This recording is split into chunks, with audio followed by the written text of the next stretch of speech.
Of Kaelion Zakaros, the last paladin of the Alteans, begins with fire. Tale of Kaelion Zakaros, the last paladin of the Alteans, begins with fire. Screams. Panic. Gaura. Kaelion, the black paladin, sprinted down the hallways of the Castle of Lions, heading for the bay where his lion waited. The lights flickered, and darkness swallowed the halls. A blackout. The enemy must have disrupted the power grid.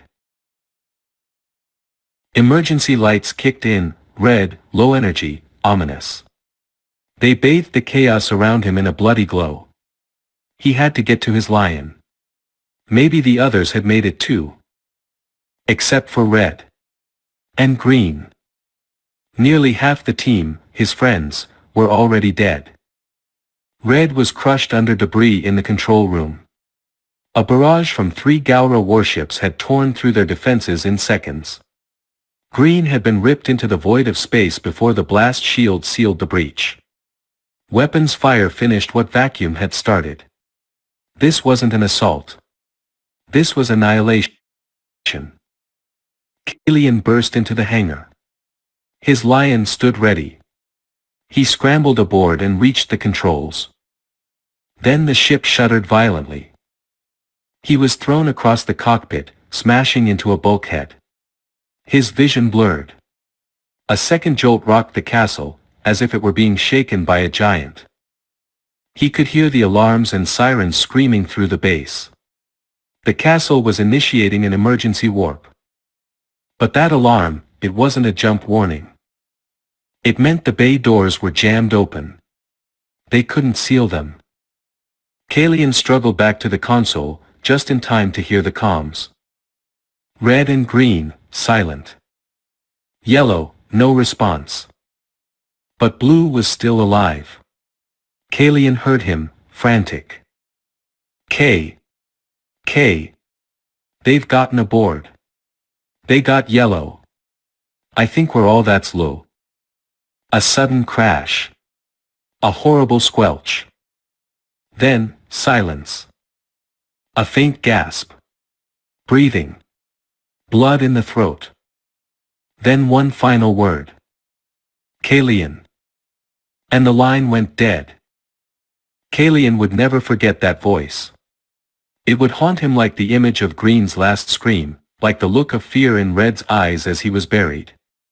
He would never know what truly happened to Yellow. The castle jolted again. The emergency jump began. Kaelion slammed against the console. And blacked out.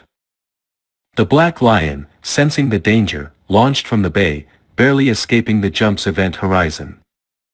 The castle vanished. Kaelion awoke just before impact, groggy and disoriented. The Black Lion was plummeting through a new world's atmosphere, a violent descent into an unknown realm. Azeroth. The lion crashed, tearing through trees and rock, dragging a long scar through the forest floor. It struck a river, carving a crater. Then silence. Kaelion's body slammed around the cockpit, tossed like a ragdoll. Darkness again. Hours later, he woke. This time, he stayed awake.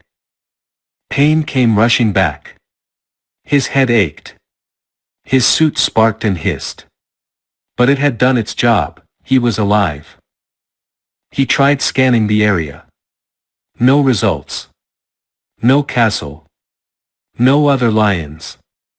No map data. No sign of anyone else. Was he the only one? His weapon lay beneath the control chair, cracked and flickering with damaged circuits. Even its repair functions were dead. The lion's systems were crippled. Only life support and basic power remained. Still, he couldn't afford to wait. He needed to move. He climbed out of the cockpit. The forest around him was dense, ancient, alien. Trees loomed high above. The river flowed gently, slowly filling the crater his lion had made. The water reached the metal paws, but didn't flood the interior. Then he saw it, the size of the lion. It was smaller. Once the largest of all five, the black lion now stood barely the size of one of its own former arms. Kaelion didn't know what had caused the change. Dimensional travel? Damage? Magic? He had no answers. Only questions. And silence. The weight of it all began to settle. His friends were dead. His lion was damaged and diminished. The castle was lost. There was no signal, no contact, no sign of Gaura, or survivors. The despair pressed down like gravity. He took a deep breath. The air here was clean, earthy. Maybe something in it cleared his mind. Maybe it was instinct. He couldn't give in. Not now. He would fix the lion. He would rebuild. He would search the stars if he had to. He would find the others, or what remained of them. Even if all that waited were broken hulls and empty graves, he would honor their names. He would make Gaura pay. If it took 10 years. If it took 50. He would not rest. Not until it was done. So begins the story of Kaelion Zakaros. Last paladin of the Alteans. Alone. But not defeated.